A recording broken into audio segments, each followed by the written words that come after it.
Hi guys! So have you ever been green with envy?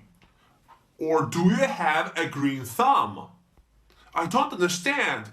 Are you as green as grass?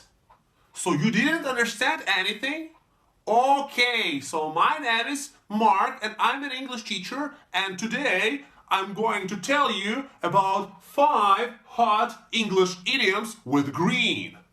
But before that, don't forget to subscribe to my channel and click the bell button not to miss my classes.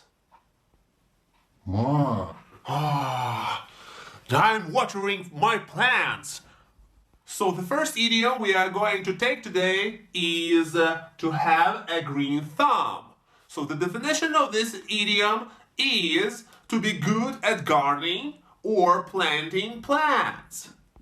You know, I have a green thumb, so my all plants are very clean and beautiful.